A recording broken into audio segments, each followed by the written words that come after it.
ஒருத்தர் ஒரு நாள் வந்திருந்தாங்க. எப்படின்னு கேட்குறான்.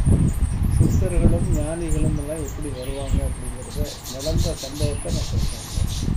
ஒரு காலையில் 11 மணி இருக்கும். அந்த நடைபாதைக்கு முன்னாடி ஒரு 28 வயசு ஒரு சின்ன பொண்ணு வேக வேகமாக நடந்து வந்தாங்க. பார்க்குற போது பார்த்தா அழுக்கு துணி இருக்குது, ஜாக்கெட்டுக்கிட்டு அழுக்காக இருந்துச்சு. எங்கிருந்தமா வரேன்னு நான் தமிழில் கேட்டேன். அவங்க தெலுங்கில் பதில் சொன்னாங்க. நான் ஆதோனியிலேருந்து வரேன்னு சொன்னாங்க. ஆதோனின்னா இங்கிருந்து ஆந்திர பிரதேசம் ஆயிரக்கணக்கான மைல்கள் தூரம். அப்போது ஒரு பெண்மணி எப்படி வந்தாங்க, தனியாக அங்கே வந்தாங்கங்கிறது ஒரு பெரிய எனக்கு சந்தேகம் வந்துச்சு. எப்படிவா வந்தேன்னு கேட்டேன். நைட்டு அங்கே ட்ரெயின் ஏறினா காலையில் கோயம்புத்தூர் வந்தேன் அப்படின்னாங்க. சரி, இந்த இடம் உனக்கு எப்படி தெரிஞ்சுது அப்படின்னு கேட்டேன். அவர் அகத்தியரை பார்த்து காமிச்சிட்டு அகத்தியர் தான் சொன்னார் இந்த இடம் இங்கே இருக்குதுன்னு. சரி, கோயம்புத்தூர்லேருந்து எப்படி வந்தேன்னு கேட்டேன். கால்நடையாகவே வந்தேன். அப்புறம் பார்த்தேன், இன்னும் அதிசயமாக இருக்கேன்னு சொல்லிட்டு சரி வாமான்ட்டு உள்ளே வர சொல்லிட்டு இருங்க, என்ன சாப்பிடுமா டிஃபன் சாப்பிட இல்லை, நான் காலையில் ஒரு மதியம் ஒரு வேளை தான் சாப்பிடுவேன், ஒன்றும் சாப்பிட மாட்டேன், டீயை மட்டும் கொடுங்க. அப்புறம் டீயை சாப்பிட்டுட்டு மாதாஜிகிட்ட கூப்பிட்டு எல்லாம் போகிறோம், உடம்பெல்லாம் இது போட்டிருக்க துணியெல்லாம் அழுக்காச்சு, ஒரு சேலை எடுத்து கொடுங்க அப்படின்னு கேட்டேன். சேலையை கொடுக்க சொல்லி மாதாஜி கொடுக்க போகும்போது என்ன சொன்னாங்கன்னா, இந்த சேலையை கொடுத்தா இதை எடுத்து எரிஞ்சிட்டு போயிடுவேன், அது வேஸ்ட் ஆகும், அது எதுக்கு சேலை இறக்கிது போதும் அப்படின்னு சொல்லிட்டேன். ஒரு நாளைக்கு ஒரு வேளை தான் சாப்பிடுவேன், நாளைக்கு சாயந்தரம் வரைக்கும் எனக்கு இருக்க உத்தரவாக இருக்குது, அதுக்கப்புறம் நான் போவேன் அப்படின்னா. சரி வாமான்னு சொல்லி அந்த இடத்துல படுக்க வச்சேன். மொத்தம் படுத்துக்கணும். ஆனால் கொஞ்ச நேரம் போல நிறைய ஞானத்தை பற்றி நிறைய விவரமெல்லாம் பேசினாங்க, ஏராளமாக பேசினாங்க. பேசின உடனே எனக்கு என்னுடைய மனசுலேயே தோணுச்சு, வந்தவங்க யாராக இருக்குன்னு தெரிஞ்சுக்கணுன்ட்டு. அப்புறம் நான் போய் இவ்வளவு தூரம் என்னை பற்றி சொல்கிறேன், என்னை பற்றி நிறையா சொன்னாங்க. இத்தனை சிஷியர்கள் வருவாங்க, உலகத்தினுடைய பேர் போனால் பரவ போகுது அப்படின்னு பூரா சொன்னாங்க. உலகம் பூரா உங்களுடைய புகழை இருக்க போகுது, என்னை பற்றி உலகம் பூரா தெரிய போகுதுன்னு சொன்னாங்க. அருமை நன்மகன் சண்முகம் அவர்கள் என் குருநாதர் தங்கராசன் அடிகளார் தான் அகத்தியரை காட்டினார் என்று சொன்னார். அது உண்மையா என்ற கேள்வியை எழுப்பி பார்த்தேன். நான் சதுரகிரியில இருந்து குகையில இருந்து வந்து முதல் ஆண்டோ 2ஆம் ஆண்டோ கால் வைத்த போது சமாதி நிலை அடையலாம் என்று எண்ணிக்கொண்டிருந்த நேரத்திலே ஹரிக்கோன் லைட் தான் இருக்கும், சுற்றி வீடே கிடையாது. அந்த நேரத்தில் ஒரு உருவம் வந்துச்சு. எங்கய்யா இருந்து வர்றீங்க? நான் மலேசியாவிலிருந்து வர்றேன், சண்முகம் ஐயா. அங்கே அப்போ மாதாஜி இருந்தீங்களா வந்துட்டீங்க. சாப்பாட்டுக்கே வழி இல்லையே, கட்டில் தான். பரவாயில்ல சாமி, ஆற்றுல தான் போய் குளிக்கணும். பரவாயில்ல சாமி, அப்படியா மகனே, சரி வா அப்படின்னு நடந்த கட்டாதரையும் அந்த ரயில்வே பாலத்தை நடக்க வச்சு, கல்லில் நடக்க வச்சு, பயங்கரமான குளிராக இருக்கும்.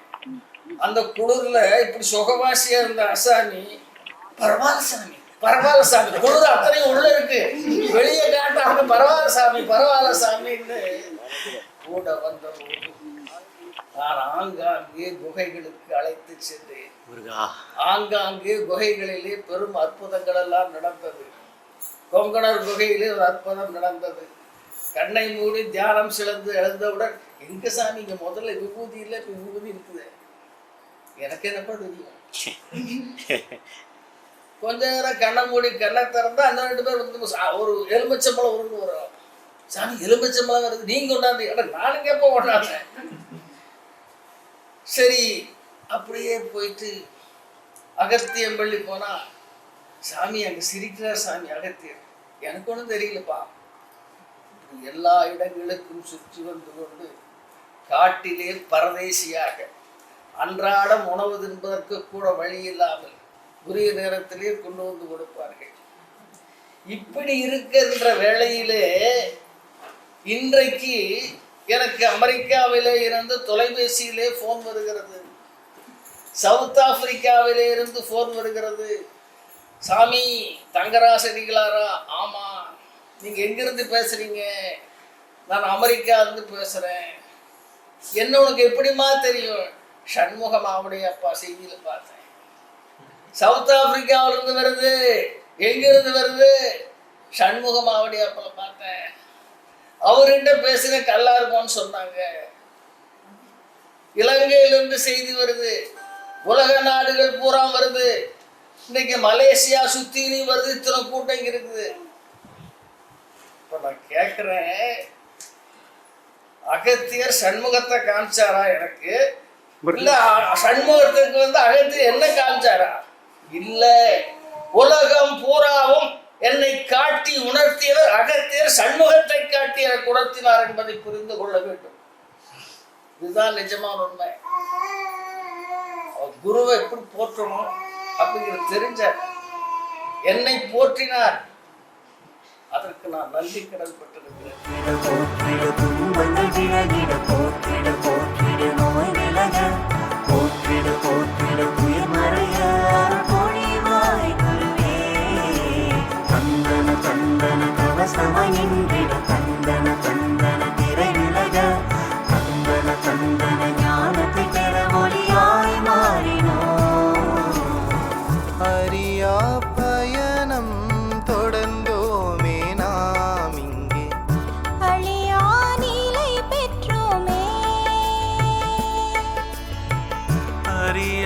பயணம் தொடர்ந்தோமே நாம் இங்கே, அழியா நீலை பெற்றோமே. என்னை இந்த உலகத்திற்கு காட்டி வைத்தது சண்முகமா அகத்தியரா? அகத்தியர் சண்முகத்தை காட்டி வைத்து உலகத்திற்கு சண்முகமாக அறிமுகப்பட்டார். இதுதான் உண்மை. சரி, இத்தனை எல்லாம் சொல்றேம்மா. நீ யார்? இந்த கதை சொல்ல நீ யாருன்னு சொல்லாம நான் விட மாட்டேன். போராட்டம் அந்த அம்மாவுக்கு நமக்கு கிட்டத்தட்ட 1 மணி நேரம் தான், 2 மணி நேரம் போராட்டம். கடைசியாக 2 மணி நேரம் போராட்டம் பண்ணி என்ன ஆச்சுன்னாக்க, அந்த அம்மா நான் அவருடைய மனைவி பாரி. ஐயோ, அப்போ தான் எனக்கு ஞாபகம் வந்து இதுக்கு பக்கத்தில் பல சித்தர்கள் வந்திருக்காங்க. கேமராவில் ஃபோட்டோ எடுக்காமல் போச்சு. இப்போ பசங்களை விட்டு என்ன பண்ண, அந்த செல்ஃபோன் வச்சுருக்காங்கல்ல, ஃபோட்டோ எடுங்கப்பான.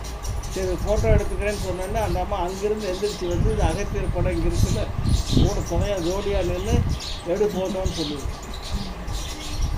இப்படி நடந்த சம்பவம்.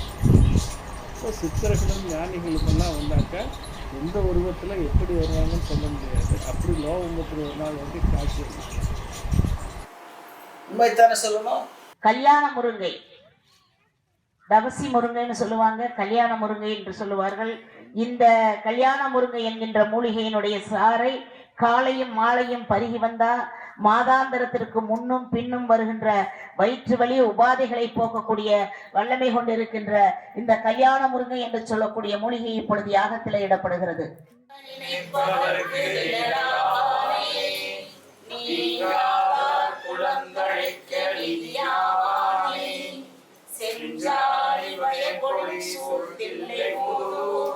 சிலம்பொழி போல் பாடுகின்ற சித்தன் தன்னை வெஞ்சாவமில்லை வினையுமில்லை, வேலுண்டு துணை வருங்கால் வெற்றி கொண்டாம் அஞ்சாதீர் என்று யுகத்தும் தோன்றும் அகத்தியனை அருள்குருவை அகத்துள் வைப்போம், அகத்தியனை அருள்குருவை அகத்துள் வைப்போம்.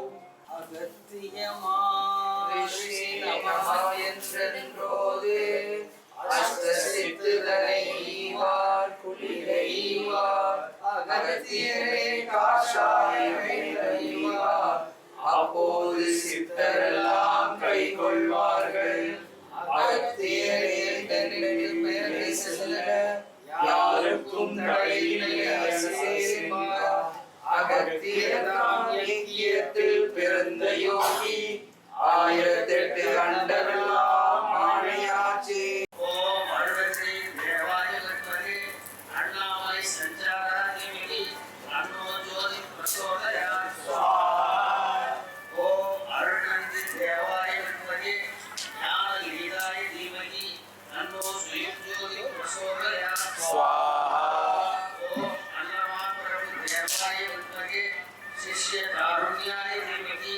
तन्नो योग प्रचोदयात् ओम कार्त्याय महर्षि देवाय विद्महे अगस्त्य भट्टाय धीमहि तन्नो सिद्धिः प्रचोदयात् स्वाहा ओम कार्तिकेय महर्षि देवाय विद्महे कार्तिकेय भट्टाय धीमहि तन्नो सिद्धिः प्रचोदयात् स्वाहा பொதிகையில் நான் இருந்தேன்.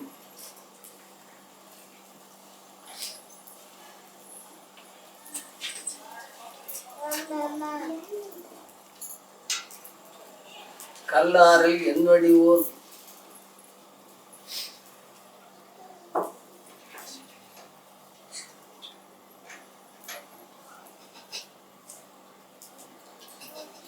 பூசை தன்னை கஜமுகன் வந்து செய்தார்.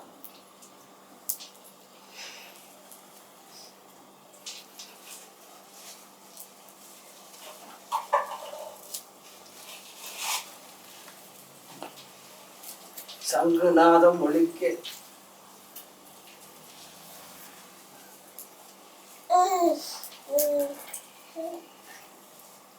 ஒலிக்கும் வேளை ஓடோடி வந்தேன் என் மனத்திற்கு.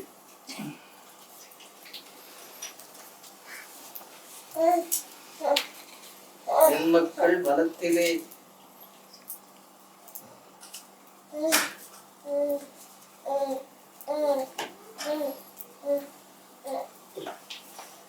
அறச்சேவை கண்டு என்ன சொல்வேன்?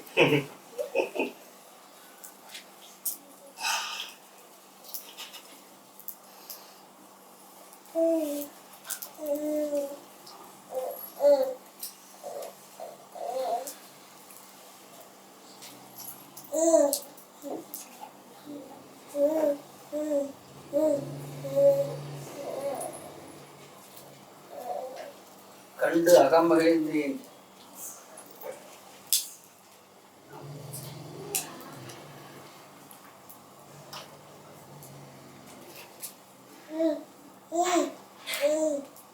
அசுர நாட்டில்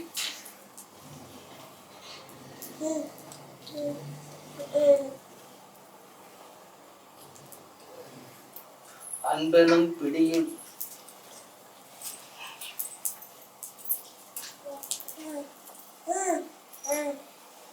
என் மக்கள்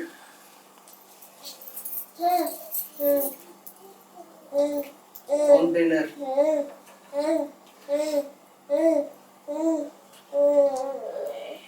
தோன்ற வைத்தான் என் மகன்.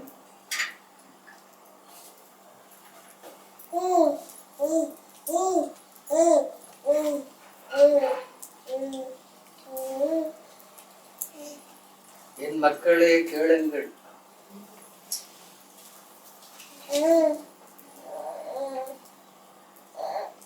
இது யுகத்தில்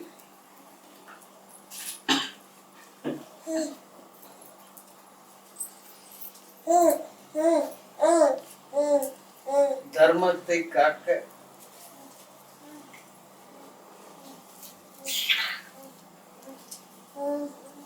அதர்மத்தை ஒழிக்க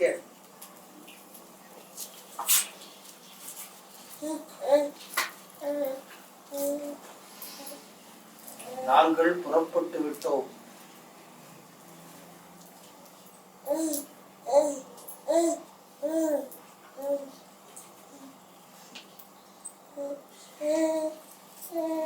தர்மத்தை காக்கும்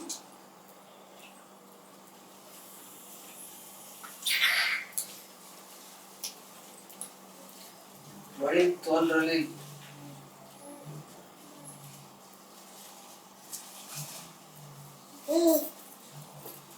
என் குருநாதன் நாமம் கொண்டோன்.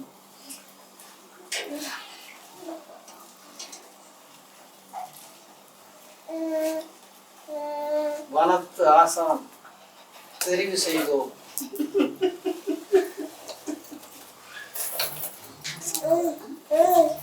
தெரிவு செய்தோம்.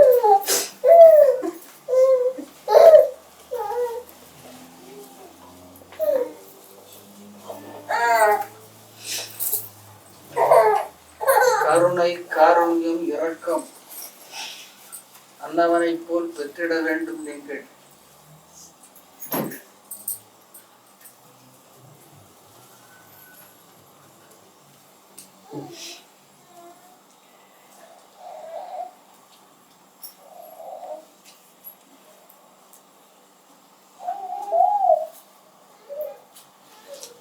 அறத்தொண்டே பரவழிக்கு செல்லும் மார்க்கம்.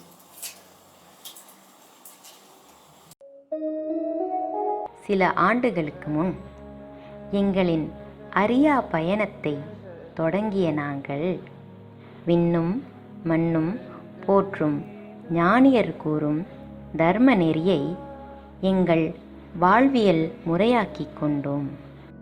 திசைக்கு ஒன்றாய் இருந்த நாங்கள் அகத்தியர் வனமாய், அகத்தியர் பிரபஞ்ச இயக்கமாய், தொண்டு செய்வோம் இயக்கமாய், தேடல் உள்ள தேனீக்களாய் உருவெடுத்தோம்.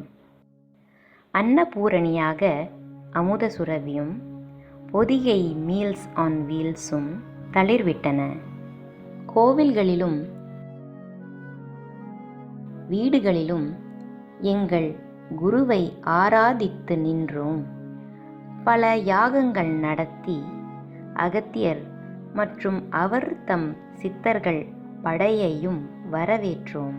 அபிஷேகங்கள் செய்து நன்னீரால் நீராட்டினோம். எல்லா உயிர்களும் இன்புற்று வாழ அழகன் முருகன் முன் 1008 நெய் தீபங்கள் ஏற்றினோம். எங்களின் மறுபக்க இறை சேவை அன்னமிட அமுத சுரபியாய், பொதிகை மீல்ஸ் ஆன் வீல்ஸாய், பகல் இரவு பாராது, சோர்வு காணாது, பசித்தோர் வயிற்றை நிறைவு செய்து மனங்களை குளிர்வித்து தொடர்ந்தது.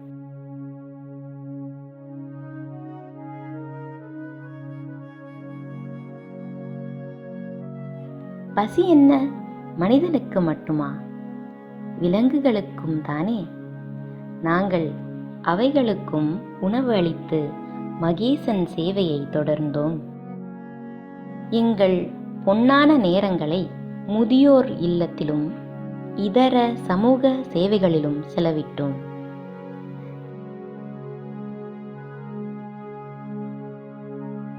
தேர்ச்சி பெற்ற ஆசான்கள் யோக பயிற்சி தரவே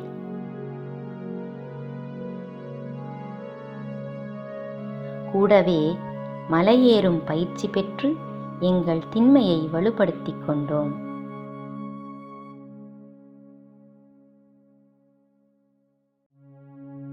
நோய் தீர்க்க மாற்று வழியாக வர்ம சிகிச்சையையும் இலவசமாக மக்களுக்கு அன்பளித்தோம். இதுவரை பல சத்சங்கங்கள் நடக்கப்பெற்று விடை தெரியாதிருந்த கேள்விகள் பூர்த்தியாயிருக்கின்றன.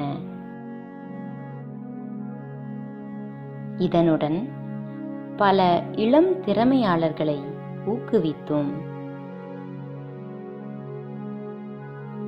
நாங்கள் ஒன்று சேர்ந்தாலே பாட்டும் கச்சேரியும் களை கட்டும்.